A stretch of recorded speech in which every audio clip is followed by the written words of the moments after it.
Welcome to morning bulletin. ఇక వార్త వివరాల్లోకి వెళ్తే కోవూరు ఎంపీ శ్రీమతి వేమిరెడ్డి ప్రశాంతిరెడ్డి శ్రీ చంగాలమ్మ అమ్మవారి ఆలయాన్ని దర్శించుకుని ప్రత్యేక పూజలు చేశారు. విజయదశమి పండుగ సందర్భంగా ఆమె ఆలయానికి వచ్చి అర్చకుల చేత పూజలు స్వీకరించి అమ్మవారి ఆశీస్సులు పొందాల్సిన అవకాశాన్ని పొందినందుకు సంతోషాన్ని వ్యక్తం చేశారు. ఈ సందర్భంలో ఆలయ అధికారులు అర్చకులు ఆమెకు గౌరవం స్వాగతం పలికారు. ప్రజల భద్రత, సమాజ సంక్షేమం కోసం దేవత ఆశీస్సులు అవసరమని ప్రశాంతమ్మ వివరించారు.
रोचनो रोचमानः शोभन शोभमानः कल्याणः श्रियमेव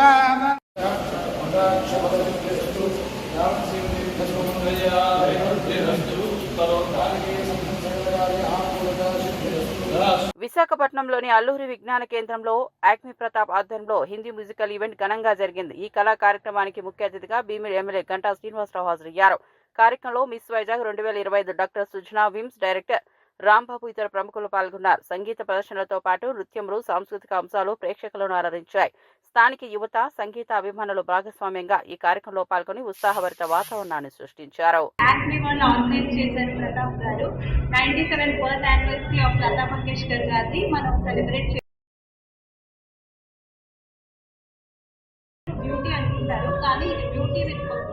అంటే ఏదైనా మన ప్రజలకి పేషెంట్స్ ఎలా సేవ్ చేస్తామో మన ప్రజలకు కూడా అదే విధంగా ఇంకా పెద్ద ప్లాట్ఫామ్ లో సేవ్ చేయాలి.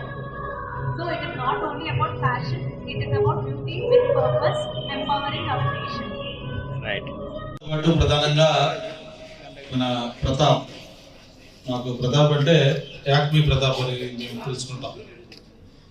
నేను ఎంపీగా ఉన్నప్పుడు దగ్గర నుంచి కూడా అనేక ప్రోగ్రామ్స్ చేయడం, అయితే తను చెప్పినట్టుగా ప్రోగ్రామ్స్తో పాటు ఒక మెసేజ్ ఓరియంటెడ్ ఏ ప్రోగ్రామ్ చేసినా కూడా జస్ట్ లైక్ ఎంటర్టైన్మెంట్తో లిమిట్ చేయకుండా ఆ ప్రోగ్రామ్ ఒక పర్పస్ఫుల్గా చేయడంలో ప్రతాప్కి పేరుంది.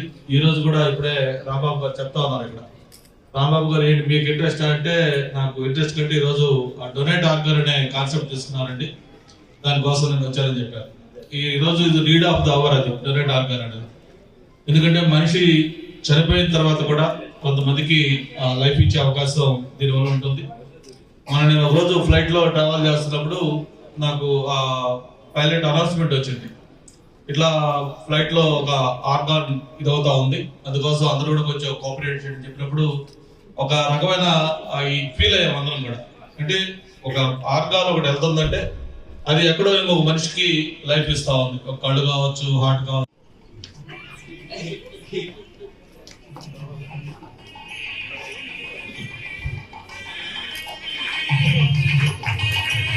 Roger, madam, sir. Ready, ma'am, Roger?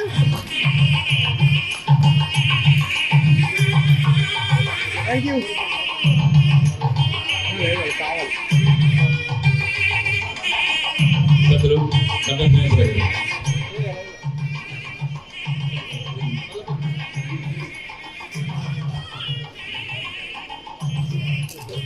Anand గారు sir drawing and we have Miss Dr. Sujana Sanchez.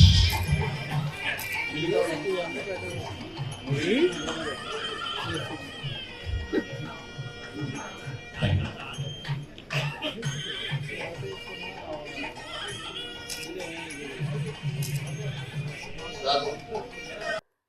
Vijayawada Indrakeeladri ఆలయంలో దసరా ఉత్సవాల ముగింపు వేడుకలలో కనకదుర్గమ్మ అమ్మవారి రాజరాజేశ్వరి అవతారంలో భక్తులకు విశేష దర్శనం అందించారు. ఉత్సవాల చివరి రోజైన ఆలయ ప్రాంగణం భక్తుల వల్ల గొప్పగా విడుదలైంది. ప్రత్యేక పూజలు, వేద ఆశీర్వచనాలతో భక్తులు ఆధ్యాత్మిక అనుభూతిని పొందారు. ఇందుకు తోడు ప్రేమికుల విషయంలో కృష్ణానదిలో వరదల పరిస్థితుల కారణంగా ప్లానిన తెప్పోత్సవం రద్దు చేయబడినట్లు దేవాదాయ శాఖ కమిషనర్ రామచంద్రమోహన్ ప్రకటించారు.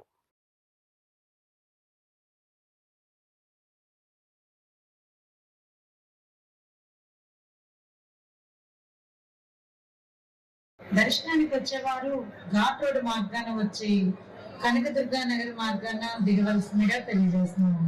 దయచేసి వెనక్కి వెళ్లే అవకాశం ఎటువంటిది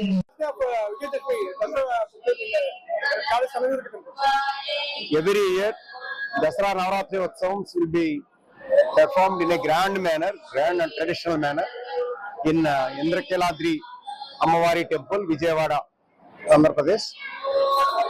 This year also, pilgrims are coming in a huge number, and the Devasthanam, in coordination with district administration and Endowment Department of Andhra Pradesh, have made elaborate arrangements for the visiting pilgrims. And till now, nearly 13 lakhs devotees have visited the temple and had darshan, convenient darshan. Priority was given to common public mainly. All arrangements were made for them. Nearly 1 lakh SFT shaded area was provided. 12,000 meters length queue lines were formed. Temporary toilets, free meal, prasadam, and water needed were provided. 35,000 lakhs water bottles were provided. And since last 9 days, festival was went on in a smooth and successful manner. Today is the last day of Navaratri Utsavams, being Vijayadashami. Today we are expecting about 1,50,000 pilgrims. And now all queues are going on smoothly, and all devotees are having convenient darshan. I wish Vijayadashami Shubhakankshu to all devotees and the public. Sir, regarding with the support from both sides, is there any comment? Actually, there is a flood in Krishna River, so the barrage gates were lifted and water flow is heavy. Hence, due to safety reasons, Teppotsavam is not being performed this year.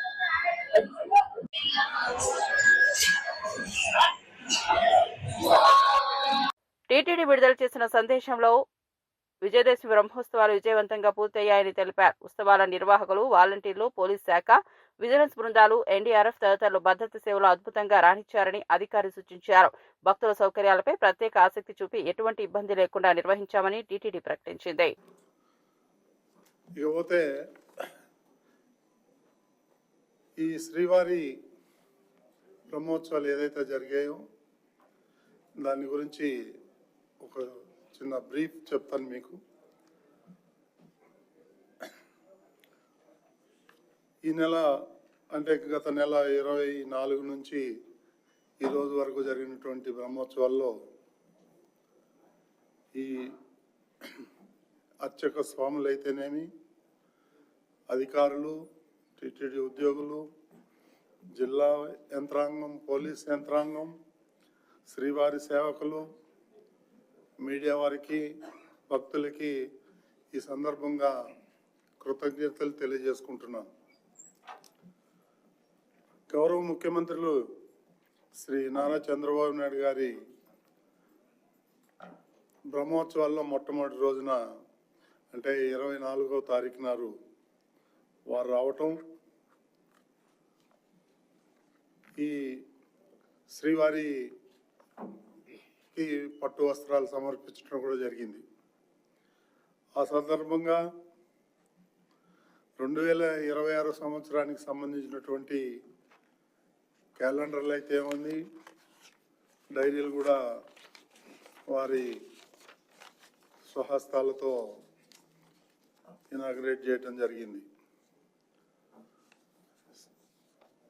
శ్రీవారి భక్తుల సౌకర్యార్థం కోసం 2018లో ప్రారంభించినటువంటి ఏదైతే PAC 5 ఆ భవనాన్ని భారత ఉపరాష్ట్రపతి CP రాధాకృష్ణన్ ముఖ్యమంత్రులు కలిసి ప్రారంభించడం జరిగింది. వైకుంఠ క్యూ కాంప్లెక్స్లో క్యూ లైన్ల నిర్వహణ కోసం నూతనంగా నిర్మించినటువంటి ఇంటిగ్రేటెడ్ కమాండ్ కంట్రోల్ సెంటర్ని వారు ప్రారంభించడం జరిగింది. అదేవిధంగా గరుడ సేవ రోజున బ్రహ్మోత్సవాలకు వచ్చినటువంటి భక్తుల గ్యాలరీలోను, క్యూ లైన్లోను నేను, పాలక మండలి సభ్యులు, అధికారులు అందరూ కలిసి ఈఓ గారు, జేఓ వీరబ్రహ్మం గారు, CVSO గారు మురళీకృష్ణ గారు, జిల్లా SP సుబ్బారాయుడు గారు, TTD ఉన్నతాధికారులు అందరూ కూడా మాట్లాడటం జరిగింది. TTD కల్పించిన ఏర్పాట్లపై భక్తుల్లో 100% సంతృప్తి వ్యక్తం చేయడం కూడా జరిగింది. భక్తులకి TTD కల్పించిన ఏర్పాట్లపై గౌరవ ముఖ్యమంత్రి శ్రీ నారా చంద్రబాబు నాయుడు గారు కూడా తన ట్వీట్ ద్వారా శుభాకాంక్షలు తెలియజేయడం జరిగింది. ఈ సందర్భంగా ముఖ్యమంత్రి గారు మాట్లాడుతూ పాలక మండలి సభ్యులు అయితే ఉంది, అధికారులు, ఈ వాలంటీర్సు, శ్రీవారి సేవకులు అందరూ కూడా ఈ కార్యక్రమానికి సహకరించినందుకు చంద్రబాబు నాయుడు గారు కృతజ్ఞతలు తెలియజేశారు. గరుడ సేవ రోజున హోల్డింగ్ పాయింట్ ద్వారా ఈసారి అదనంగా 30,000 రీఫిల్లింగ్ ద్వారా 15,000 మంది. సంగారెడ్డిలో మాజీ ఎమ్మెల్యే జగ్గారెడ్డి ప్రకటించిన ప్రకటన రాజకీయ వర్గాల్లో చర్చగా మారింది. వచ్చే ఎన్నికల్లో ఆయన భార్యనే సంగారెడ్డి నియోజకవర్గం నుంచి అభ్యర్థిగా నిలబెట్టే సూచన చేశారు. ఆయన చెప్పిన ప్రకారం కుటుంబ సభ్యుల సహకారంతో రాజకీయ యాత్ర కొనసాగుతుందని ప్రకటించారు. తన తిరుగుబాటు తర్వాత తిరిగి రాజకీయ రంగంలో పాల్గొనడమే లక్ష్యంగా గత అనుభవాన్ని పునరుద్ధరించాలని భావిస్తున్నానని జగ్గారెడ్డి వ్యాఖ్యానించారు. స్థానిక నాయకులు, కన్వీనర్లు దీనిపై వివిధ సానుకూల విపరీత స్పందనలు ఇచ్చారు. అంటే నన్ను జరిగిపోండి అని అర్థమా? మరి ఓ అన్నారు ఏంది? మరి నెక్స్ట్ ఈమెనే మీకు ఎమ్మెల్యే, నేను ఓట్లు అడుగుతలే, ఓన్లీ మాట్లాడుతున్నా అంతే.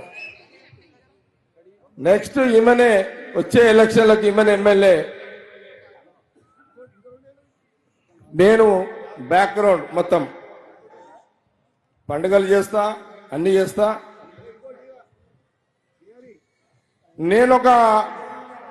నా వయసు ఇప్పుడు 59. నేను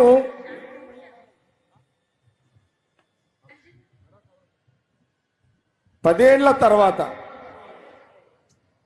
10 years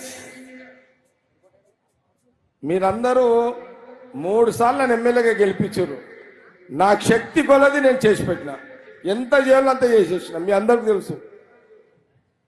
నీళ్లు తెచ్చిన, IIT తెచ్చిన, అన్నీ చేసిన. ఇవి చెప్పుకుంటే టైం సరిపోదు.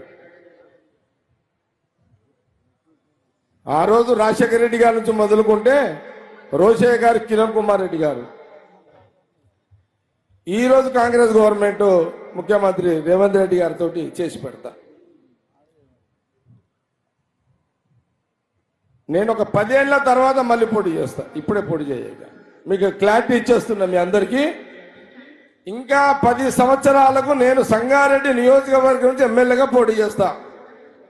అప్పటిదాకా నిర్మల మధ్యలో ఎవరు వస్తారో తెలియదు. మా చర్యాల అంజనేయులు కష్టకాలంలో పనిచేసిండు, ఆయనకు కూడా ఒక అవకాశం ఇవ్వాలి. కాబట్టి సంగారెడ్డి ప్రజలకు ఒక ఛత్తీస్గఢ్ బీజాపూర్ జిల్లాలో సంభవించిన పెద్ద ఎత్తున లొంగుబాటు ఘటనలో మొత్తం 103 మంది మావోయిస్టులు భద్రతా దళాల ఎదుట వంతర వ్యాఖ్యలతో ఆత్మసమర్పణ చేశారు. ఇందులో 23 మంది మహిళలు ఉండటం ప్రత్యేకం.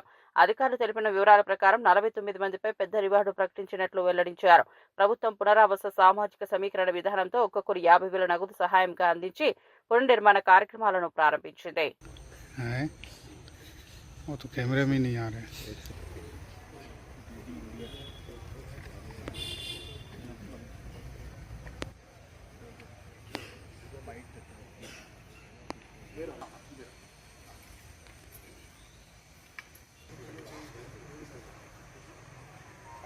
एक विशेष दिन था क्योंकि आज गांधी जयंती भी था और साथ में दशहरा भी था। उस दिवस में 103 माओवादियों ने आत्मसमर्पण करने का फैसला लिया और इनमें से जो एक डीवीसी स्तर का 8 एसीएम स्तर के और अलग अलग कंपनी और अलग अलग प्लाटून्स में, इसके अलावा 5 जनता सरकार के पूरे मेंबर्स ने आज आकर यहाँ सरेंडर किया है। इन पर कुल 1 करोड़ 6 लाख का इनाम था जो आज यहाँ इनामी नक्सली आज सरेंडर किए हैं। इस प्रकार बीजापुर में अगर देखेंगे तो 1 जनवरी 2024 से लगभग 599 नक्सलियों ने आत्मसमर्पण किया। देखिए, जिस प्रकार से पूरे की पूरी जनता सरकार जो इनकी पूरी आरपीसी होती है वो आकर सरेंडर कर रही है, तो उससे ये लगता है कि कहीं ना कहीं इनकी इनका जो एक संगठन है वो बिखर रहा है। सभी मुख्य धारा में जुड़ना चाहते हैं, कहीं ना कहीं अंदर से भी दबाव है, इस वजह से कई सारे माओवादी आ नहीं पा रहे हैं। मेरी सभी से यही अपील है कि आप मुख्य धारा में जुड़े, आकर आत्मसमर्पण करें और सरकार की योजनाओं का लाभ लें।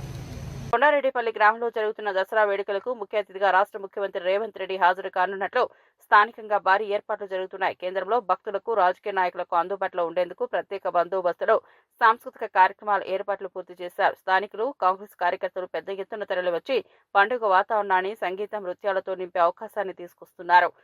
రేవంత్ పర్యటనలో పండుగను మరింత రగులింపు చేయడమే కాకుండా గ్రామ అభివృద్ధి, ప్రజా సమస్యలపై ప్రత్యేక సందేశం ఇవ్వడంలో ఇది ఒక నివేదిక నిలవనుందని విశ్లేషకులు భావిస్తున్నారు.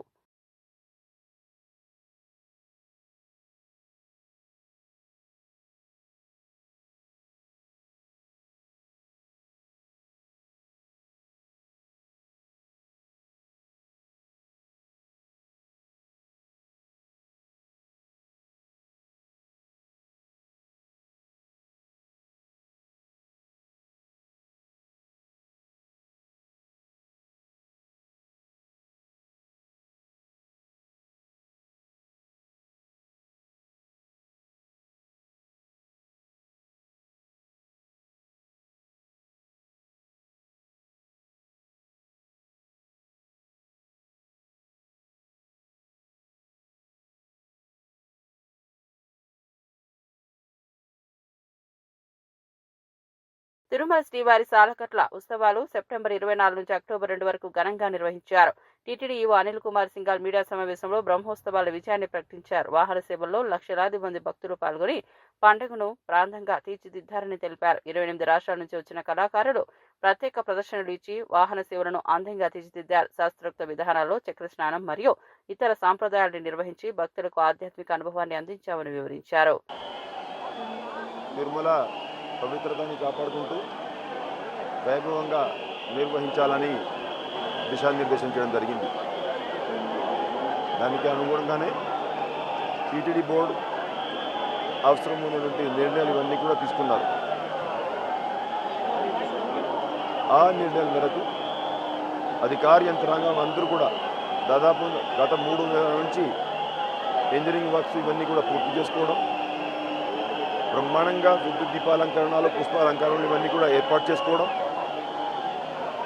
వస్తున్నటువంటి లక్షలాది మంది భక్తుల కోసం వసతి సౌకర్యం కానీ, అన్నప్రసాదాల సౌకర్యాలు కానీ, మెడికల్ పరంగా ఏమైనా ఇబ్బంది ఉంటే ఆ ఫెసిలిటీస్ ఇవన్నీ కానీ అన్నీ కూడా ఏర్పాట్లు పూర్తి చేయడం జరిగింది.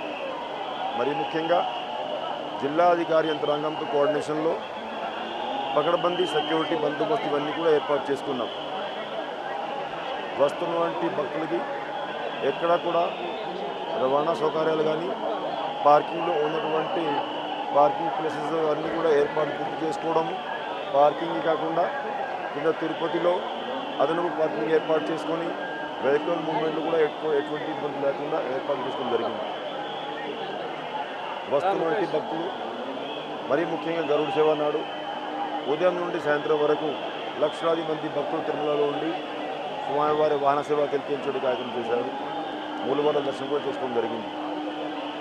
ఈ లక్షలాది మంది భక్తుల కోసం 9 రోజుల పాటు నిరంతరాయంగా కృషి చేసినటువంటి అధికార యంత్రాంగం అంతా, దాంట్లో మరీ ముఖ్యంగా vigilance and security staff, police యంత్రాంగం దాదాపు 7,300 మంది జిల్లా ఎస్పీ గారి ఆధ్వర్యంలో, అదేవిధంగా సిబిఎస్ గారి ఆధ్వర్యంలో ఎవరైతే పనిచేశారో వారందరినీ నేను హృదయపూర్వకంగా ధన్యవాదాలు తెలుపుకుంటా ఉన్నాను. ఎందుకంటే 9 రోజుల పాటు నిరంతరాయంగా కృషి చేసి పకడ్బందీ బందోబస్తు ఈ కార్యక్రమం నిర్వహించారు. అదేవిధంగా ఇంజనీరింగ్ స్టాఫ్ దాదాపు 3,500 మంది శ్రీవారి సేవకులు, ఎంతోమంది transport department staff, APSRTC staff, TTD నుంచి డెప్యూటేషన్ మీద వచ్చినటువంటి 640 మంది స్టాఫ్, వాళ్ళందరూ కూడా ఎన్ని రోజుల పాటు కృషి చేశారు. అదేవిధంగా ఇవాళ ఈ చక్ర స్నానం సందర్భంగా కూడా ఎంతోమంది విజిలెన్స్ అండ్ సెక్యూరిటీ స్టాఫ్, శ్రీవారి సేవకులు, ఎన్డీఆర్ఎఫ్, ఎస్డీఆర్ఎఫ్, ఫైర్ డిపార్ట్మెంట్ సిబ్బంది, ఫిషరీస్ డిపార్ట్మెంట్ నుంచి వచ్చేటువంటి స్విమ్మర్స్, వీరందరూ కూడా సేవలు అందించారు. వందలాది మందికి సరైన సమయంలో మెడికల్ ట్రీట్మెంట్ ఇస్తూ ఎంతోమంది మెడికల్ పారామెడికల్ స్టాఫ్ సేవలు అందించారు. వాళ్ళందరూ కూడా హృదయపూర్వక అభినందనలు తెలియజేస్తున్నారు. ముఖ్యంగా ఎంతోమంది రిలీజియస్ స్టాఫ్, ప్రధాన అర్చకులు ఆధ్వర్యంలో మిగతా అర్చక స్వాములు, అదేవిధంగా జీంగార్ ఆధ్వర్యంలో మిగతా రిలీజియస్ స్టాఫ్, వాళ్ళప్పుడు కూడా ఎప్పటికప్పుడు ఈ క్యాంకర్లు ఇవన్నీ కూడా ఆగముక్తంగా నిర్వహించే కార్యక్రమం చేశారు. దివాలయంలో కూడా భక్తులందరికీ మూలవర్ల దర్శనం కల్పించారు. ముఖ్యంగా లక్షలాది మంది భక్తులు. నెల్లూరు రూరల్ శాసనసభ్యుడు కోటంరెడ్డి శ్రీధర్ రెడ్డి విజయదశమి సందర్భంగా ఇరుకలల పరమేశ్వరి అమ్మవారిని దర్శించి ప్రత్యేక పూజలు నిర్వహించారు. ఆలయ అధికారుల చేత పూర్ణకుంభ స్వాగతం గలించి దేవాలయ శాఖ వేద పండితుల ఆశీర్వాదం స్వీకరించారు. శ్రీధర్ రెడ్డి ప్రజల కోసం ప్రతిరోజు కృషి చేస్తానని, అమ్మవారి ఆశీస్సులతో రాష్ట్ర జనసేవలో మరింత ఉత్సాహంగా ఉంటానని ప్రకటించారు. సాంప్రదాయాలను, ఆధ్యాత్మిక విలువలను ప్రోత్సహించడమే సామాజిక ఆనందానికి దారితీయనుందని అన్నారు. ఈ విజయదశమి పర్వదినాన నెల్లూరు గ్రామదేవత ఇరుకడల పరమేశ్వరి అమ్మవారిని కుటుంబ సమేతంగా దర్శించుకుని అమ్మవారి ఆశీస్సులు, ఆ యొక్క పూజారుల ఆశీస్సులు తీసుకుని ఈ సందర్భంగా ప్రజలందరికీ మంచి జరగాలని, అందరికీ మేలు జరగాలని, ఈ నెల్లూరుపై గ్రామదేవత ఇరుకడల పరమేశ్వరి అమ్మవారి ఆశీస్సులు ఎప్పటికీ ఉండాలని చెప్పని కోరుకుంటూ 10 మందికి మేళ్లు చేసే విధంగా, 10 మందికి సాయం చేసే విధంగా, ప్రజలందరికీ కనీసపాటి అవసరాలు తీర్చే విధంగా ఒక మంచి కార్యక్రమాల్ని చేసే విధంగా అమ్మవారి ఆశీస్సులు ఇప్పుడు ఉండాలని అమ్మవారిని ప్రార్థిస్తూ ప్రజలందరికీ కూడా విజయదశమి శుభాకాంక్షలు. అనకాపల్లి జిల్లా నర్సీపట్నంలోని దసరా ఉత్సవాల కార్యక్రమంలో రాష్ట్ర అసెంబ్లీ స్పీకర్ అయ్యన్ని పాత్రుడు హాజరయ్యారు. ఆలయ కార్యక్రమాల్లో భక్తులతో కలిసి ప్రత్యేక పూజలు నిర్వహించి ఆలయ అభివృద్ధి కోసం తన మద్దతును ధృవీకరించారు. భక్తి, సంప్రదాయం, సాంస్కృతిక వైభవాలు నిలుపుకోవడమే ఉత్సవాల ప్రధాన పరాకాష్ట అని పేర్కొన్నారు. తమ అధికార పరిధిలో ఆలయాల అభివృద్ధికి సదా కట్టుబడి ఉంటారని స్పష్టం చేశారు. మన రాష్ట్రం పైన, మన ప్రజల పైన, మన అందరిపైన ఉండాలని చెప్పి మనస్ఫూర్తిగా కోరుకుంటున్నాను. ఈ రెండో విషయం ఏంటంటే, అమ్మవారి గుడి ఏ ముహూర్తాన్ని కట్టామో తెలియదు, కానీ ఆ రోజు నా చేతి మీదుగా శంకుస్థాపన చేశాను. అమ్మవారి ఆశీస్సుతో మేము ఎవరూ ఊహించలేదు ఇంత బ్రహ్మాండంగా అమ్మవారు పండుగ జరుగుతాయని కమిటీ వాళ్ళు కూడా చాలా బ్రహ్మాండంగా చేస్తున్నారు. రోజు అడుగుతున్నాను ఎలా జరుగుతుంది అడుగుతున్నాను. ఈ దసరా ఉత్సవాలు ఈ 10 రోజులు కూడా పూజలే కాకుండా అన్నదానం కూడా పెట్టారు. ఈ 10 రోజుల్లో 25,000 మంది పూజ చేస్తున్నారు. తక్కువ కాదు. 10 రోజుల్లో అమ్మవారి పూజ దగ్గర ప్రసాదం 25,000 మంది పూజ చేస్తారు. కమిటీ వాళ్ళకి, పూజారులకి, అలాగే గవర్నమెంట్ పెద్దలు ఆఫీసులు వచ్చారు వాళ్ళందరికీ కూడా ప్రభుత్వం తరఫున నాకు ధన్యవాదాలు తెలియజేస్తాను. అలాగే భక్తులు కూడా ఈ సంవత్సరం నేను చూశాను. నేను గ్రామాలు తిరుగుతూ ఉంటాను. రోజు ఎక్కడ 2-3 గ్రామాలు తిరుగుతూ ఉంటాను. ఏ గ్రామం వెళ్ళినా ఆడవారు మగవారు కూడా మాల వేసుకొని ప్రతి గ్రామంలో ఉన్నారు. ఈ సంవత్సరం మరీ ఎక్కువ కనపడ్డారు నాకు. అంటే రోజు రోజు కూడా అమ్మవారి మీద ఒక నమ్మకంతో భక్తితో ప్రజలందరూ కూడా. అలాగే నేను విజయవాడలో చూశాను. మన విజయవాడలో ఉన్నాను నేను. ఆ కార్యక్రమానికి కూడా వెళ్ళాను. విజయవాడలో అమ్మవారి కార్యక్రమానికి బ్రహ్మాండంగా జరిగింది. ఎప్పుడూ లేదు. చిన్నప్పటి నుంచి వస్తాను విజయవాడలో. ఈ సంవత్సరం జరిగినట్టు ఇప్పుడు జరగలేదు. బ్రహ్మాండంగా చేశారు. మైసూరులో దసరాకి బ్రహ్మాండంగా చేస్తారు. ఇండియా మొత్తం మీద మైసూరు బ్రహ్మాండం జరిగింది ఆ రోజుల్లో. ఇవాళ మైసూరుతో సమంగా విజయవాడలో బ్రహ్మాండం చేశారు. అంటే రోజు రోజు ప్రజల్లో భక్తిభావం పెరిగి అమ్మవారికి అంకిత భావంతో పనిచేస్తున్న సందర్భాలు మనం కళ్ళారు చూస్తున్నాం. ఇక నా గురించి చెప్పాలంటే మీకు తెలిసిందే, చెప్పాల్సిన లేదు. అయితే నాకు ఒకటి నా అదృష్టం ఏంటంటే మరి భగవంతుడి దయ వల్ల ఇదే నర్సీపట్నంలో ఈ అమ్మవారికి శంకుస్థాపన చేసింది నేనే. ఆ అదృష్టం నాకే దక్కింది. గొడవలు అయిపోయారు. విజయవాడ కార్నివల్లో ముఖ్యమంత్రి నారా చంద్రబాబు నాయుడు మాట్లాడుతూ విజయదశమి రోజున మనసులో చేసే సంకల్పం బలంగా ఉంటే అది ఖచ్చితంగా నెరవేరుతుందని ప్రజలకు సందేశం ఇచ్చారు. చెడుపై మంచి గెలిచే ధైర్యాన్ని మాయ మార్గాన్ని ఎంచుకొని ప్రజల సంక్షేమానికి కృషి చేయాలని ఆయన పిలుపునిచ్చారు. రిఫార్మ్ ఒకప్పుడు 6-7 స్లాబులు ఉండేటివి, చాలా కాంప్లికేటెడ్ ఉండేది. ఈరోజు అన్నీ తీసేసి సరళీకృతం చేసి 2 స్లాబులు తీసుకొచ్చారు. 5, 18. అందరూ అనుకున్నారు ఆదాయం తగ్గిపోతుందని. నాకు ముందే నేను చెప్పాను ఆదాయం తగ్గదనుకున్నాం. ఈరోజు పర్చేసింగ్ కెపాసిటీ పెరిగింది. ఈరోజు దసరా నుంచి దీపావళి కాకుండా అన్ని పండుగలు బ్రహ్మాండంగా చేసుకునే పరిస్థితికి వచ్చిందంటే ఇది నిజమైన రిఫార్మ్. రిఫార్మ్ అనేది డబ్బులుండేవాళ్ళ కోసమే కాదు, ప్రతి ఒక్కరికి మెరుగైన జీవన ప్రమాణాలు రావాలి. ఎలక్ట్రానిక్ వస్తువుల దగ్గర నుంచి నిత్యావసర వస్తువులు కానీ ఇంకా కామన్ మ్యాన్కు కానీ మిడిల్ క్లాస్ వాడేటన్నీ కూడా ధరలు తగ్గితే దానివల్ల ఎకానమీ అభివృద్ధి అవుతుంది. అలాంటి నిర్ణయం చేశారు. ఇలాంటి సమయంలో అవి కూడా మాట్లాడుకుంటూ ఎక్కడికక్కడ ఒక మంచి ఉద్దేశంతో పెట్టిన ఈ రిఫార్మ్స్ అన్నీ కామన్ మ్యాన్కి చేరవేయడంలో మనందరం కూడా ముందుకు పోవాల్సిందిగా మిమ్మల్ని అందరినీ కోరుకుంటూ ఇలాంటి అవేర్నెస్ ఇంకా పెట్టుకోవాల్సిన అవసరం ఉంది. ఒకటే మీరు గుర్తుపెట్టుకోవాలి, ఈరోజు విజయదశమి. మనసులో సంకల్పం చేస్తే ఆ సంకల్పం ఆటోమేటిక్గా సాధించే అవకాశం వస్తుందని చెప్పి నేను మీకు తెలియజేసుకుంటూ ఇంత మంచి రోజున ఇంత మంచి ప్రోగ్రాం పెట్టినట్టు మాధవ్ గారిని మరొక్కసారి ఇవి బులెటిన్ అప్డేట్స్. మరో బులెటిన్లో మళ్ళీ కలుద్దాం.